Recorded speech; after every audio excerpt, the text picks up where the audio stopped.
ভীষণ ভালো আছো।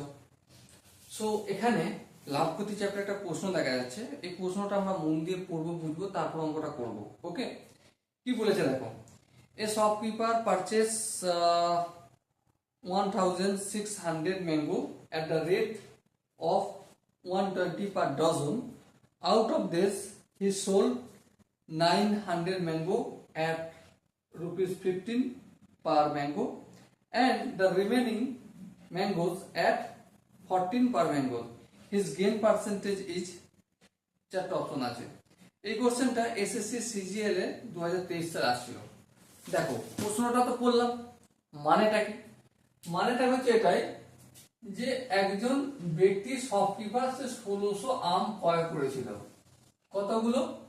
1600 আম ক্রয় করেছিল। এই 1600 আমটা যখন ক্রয় করে কি দরে কিনেছিল? 12টা আম কিনেছিল। 12টা আমের সিপি 120 টাকা।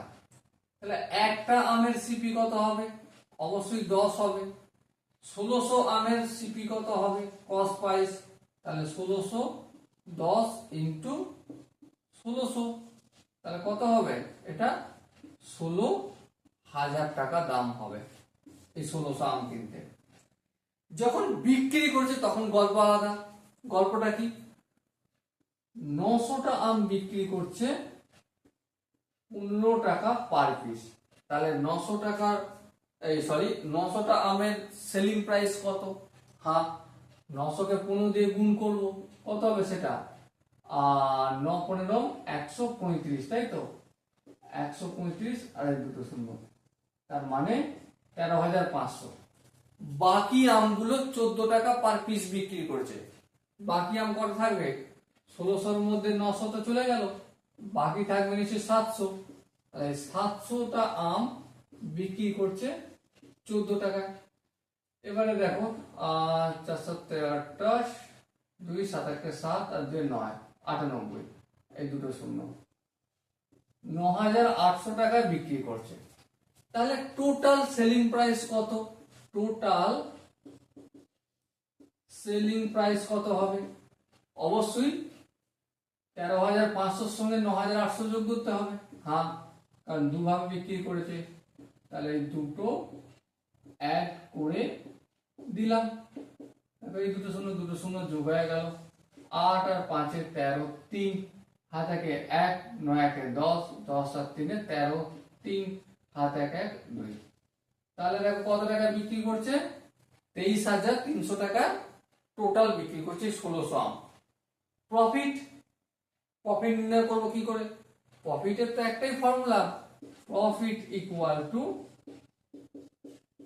Selling price minus cost price. Selling price কত? বিক্রয় মূল্য 23,300, তাই না? মাইনাস কস্ট প্রাইস কত?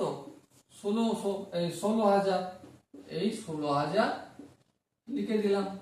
বিয়োগ টোগ করলে কত হবে? 16 17 18 19 20 21 22 23। আচ্ছা, এখানে একটা শূন্য কম দিয়েছি না, 7।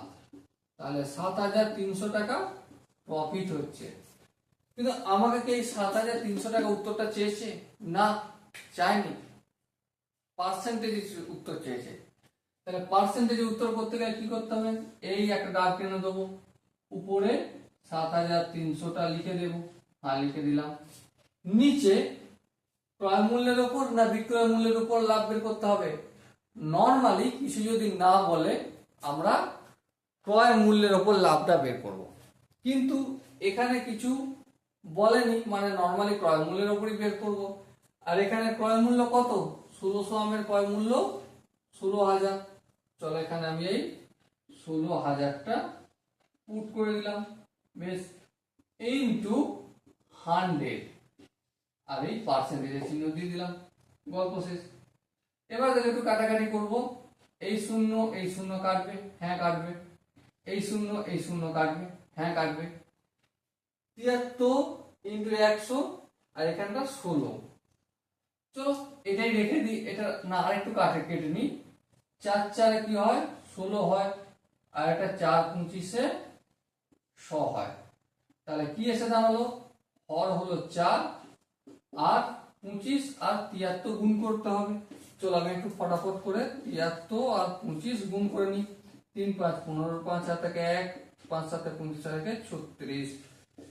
আচ্ছা 3 দুগুণে 6, 7 দুগুণে 14, 5 হবে 6 6 12, 2 হাতে 1, 4 4 8 1, 1825।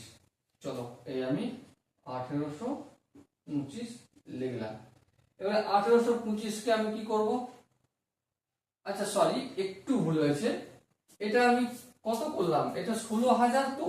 হ্যাঁ, তাহলে এখানে তো আর একটা শূন্য হবে, তাই না? হ্যাঁ ঠিক, আর একটা শূন্য হবে। চলো এখানে ঠিক করে নিই। তাহলে এটা 25 হবে না। এই শূন্যটা কাটলাম। এবারে কাটাকাটি করি। 8 দুগুণে 16, আর এটা কি হবে? 5 দুগুণে 10। এবার ঠিক আছে, ওকে। 16,000 জায়গায় আমি এটা 1600 করে ফেলেছিলাম, এটা 16,000 হবে। চলো এবার ঠিক আছে। এবার দেখো নিচে তো 8 হবে, 5 3 5 15, হাত একে 1, 5 7 35 আর একে 36, তাহলে 365/8%। এবারে 368/8%, 365/8%, এটা দশমিকে কনভার্ট করবো। হ্যাঁ চলো কনভার্ট করি। 365 8 দিয়ে ভাগ করি, 4 আসছে 32, 2 করে দেয় 6 4, আর এই 5 নামলো। এবার দেখো 5 আসছে 40, এই 5 লিখলাম, 4 এ 0 40, 5 নামবে। আচ্ছা দশমিক দিলাম, একটা শূন্য পেলাম। 7 আসছে 56, বেশি হয়ে যাচ্ছে। 8 6 আসছে 48, হ্যাঁ 6 আসছে 48 দিলাম, বেশ। 8 করে 10 2, একটা শূন্য পাবো। আর দুগুণে 16, চলো এবারে 20 থেকে 16 বিয়োগ করলে 4, শূন্য একটা পাবো। 5 আসছে কত? 40, ব্যাস গল্প শেষ। তাহলে কত আসলো? 45.625%। আর এটাই আমার answer. So dear student, I hope তোমরা প্রতিটা স্টেপ বুঝতে পেরেছো। যদি কোনো স্টেপ বুঝতে অসুবিধা থাকে, ডাউট থাকে বা কনফিউশন থাকে, তার জন্য কি করতে হবে? কমেন্ট বক্সে জানাতে হবে। ওকে, সো দেখা হচ্ছে পরবর্তী সেশনে। ততক্ষণ পর্যন্ত ভালো থেকো, সুস্থ থেকো এবং জয় হিন্দ।